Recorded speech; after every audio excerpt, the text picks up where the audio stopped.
नमस्कार साथियों, आप सभी का स्वागत है बिहार टेस्ट बुक पर। जैसे कि आप सभी जानते हैं कि बीपीएससी एडीओ का एडमिट कार्ड जारी हो चुका है। तो सेंटर पर क्या ले जाना है, क्या अवॉइड करना है, इसके बारे में संपूर्ण जानकारी आपके सामने लेकर के हाजिर है।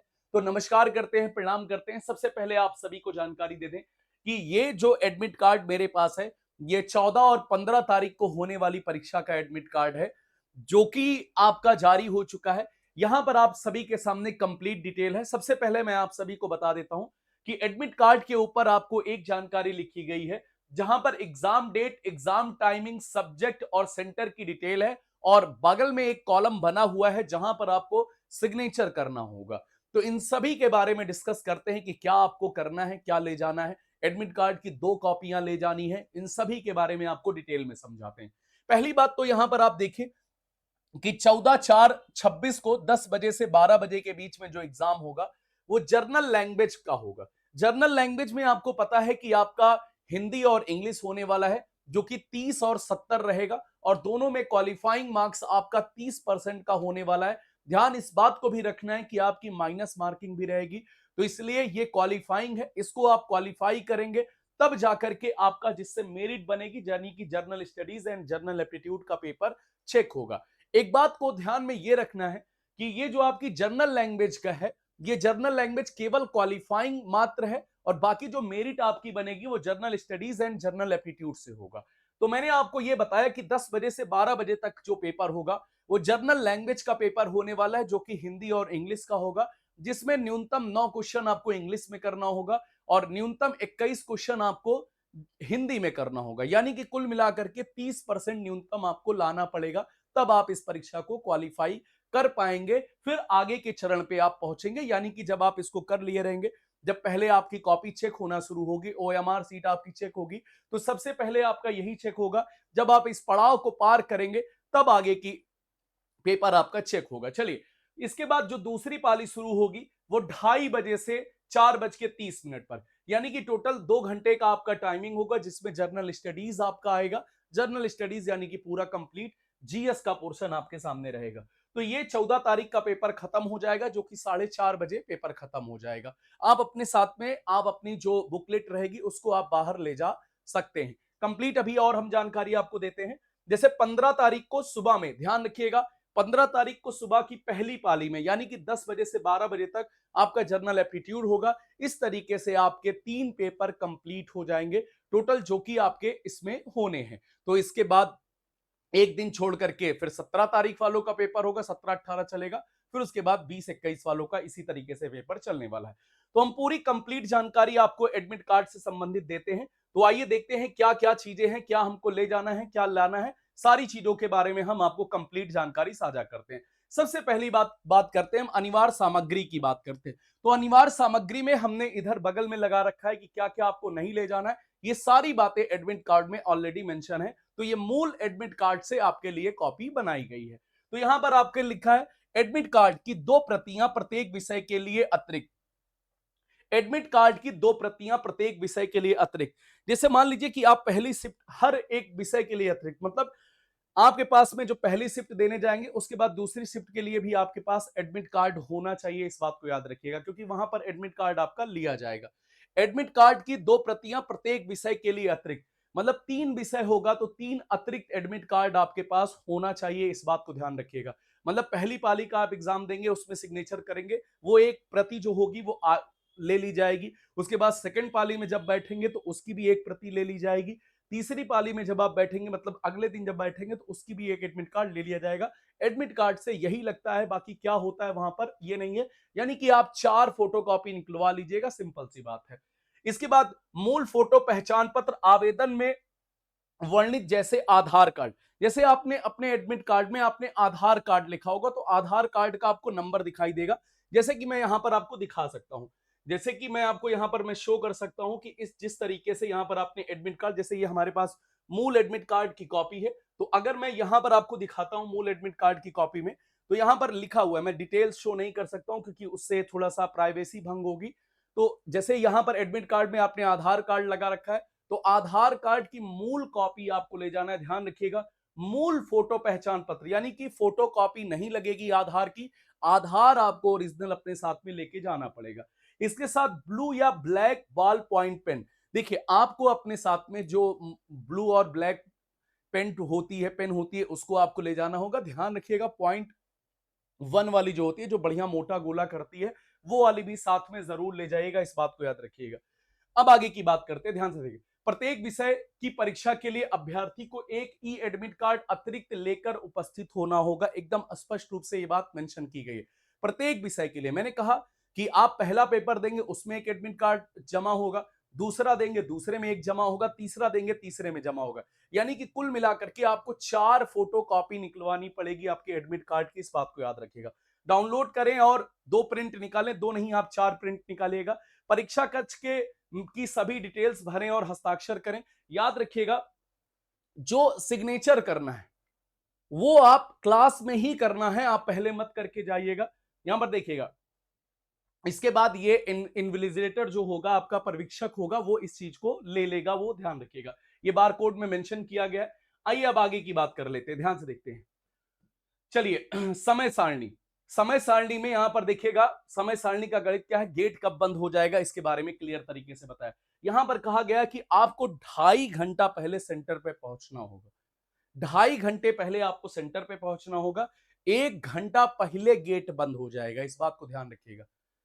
जैसे 10 बजे आपका पेपर है तो 9 बजे गेट क्लोज हो जाएगा, फिर 9 बजे के बाद किसी की एंट्री नहीं होगी। तो आपको किसी भी हालत में सेंटर पे आपको 9 बजे से पहले पहुंच जाना है, जिससे कि 9 बजे आपकी बेहतर तरीके से एंट्री हो जाए। जैसे कि यहां पर लिखा है प्रथम पाली सुबह 9 बजे गेट बंद होने का समय है, द्वितीय पाली का समय जो है वो 1:30 बजे गेट लॉक होने का समय है। ये स्पष्ट रूप से बताया गया है, ध्यान रखिएगा। क्यों किया गया है? क्योंकि आपका जो बायोमेट्रिक्स होगा और जो फेस रिकॉग्नाइजेशन होगा, तो ये चीजें आपके उसी के बीच में कर ली जाएंगी, ये आयोग की मंशा है। चलिए अब आगे की बात करते हैं। 50 मिनट पहले स्थान ग्रहण करें। तो मतलब कुल मिलाकर के हमने आपको यह बताया कि एडमिट कार्ड में यह बात स्पष्ट रूप से की गई है कि अगर आप 60 मिनट पहले अंदर चले जाते हैं तो आप किसी भी हालत में आप अपनी सीट पर 50 मिनट पहले जाकर के बैठ जाइएगा। ये निश्चित रूप में कहा गया, अंदर घूमना नहीं है, क्योंकि जब आप बैठेंगे तो आपका बायोमेट्रिक होगा और फेशियल रिकॉग्नाइजेशन होगा, जो कि आपका वैध पाया जाएगा तो आपको बैठने दिया जाएगा। तो नहीं तो आयोग के पास ये जो वहां पर बैठे होंगे अधिकारी होंगे या जो फेस रिकॉग्नाइजेशन कर रहे होंगे या बायोमेट्रिक ले, उनके पास एक कंप्लीट अधिकार दिया गया है कि वो आपको परीक्षा देने से वर्जित रोक सकते हैं, बाहर निकाल सकते हैं, इस बात को याद रखिएगा। और साथ ही साथ आपके ऊपर लीगल एक्शन भी लिया जा सकता है। इसलिए भैया जिसका पेपर होगा वही दीजिएगा, फ्रॉड करने की मत कोशिश करिएगा। यहां पर देखिएगा, इस बात को ध्यान रखिएगा। अब आगे की बात करते हैं। हाँ, जो वहां पर 3 सिग्नेचर आपको करनी है, उसी समय सामने आयोग का जो कोई मेंबर होगा या वहां पर जो इन्विजिलेटर होगा, जो पर्यवेक्षक होगा, वो अपनी आंखों के सामने सिग्नेचर कराएगा। तो आप घर से सिग्नेचर मत करके ले जाइएगा, जिस पाली में आप बैठेंगे उसी पाली की सिग्नेचर होगी। अब आगे की बात करते हैं, ध्यान से देखिएगा। त्रुटियां सीधे रद्द। कुछ बातें आयोग ने एकदम स्पष्ट रूप से की गई है कि किनके ओएमआर चेक नहीं किए जाएंगे या हमारी जो सिस्टम है वो किसको रीड नहीं कर पाएगी, क्योंकि ये व्यक्ति नहीं चेक करते, मशीन चेक करती है।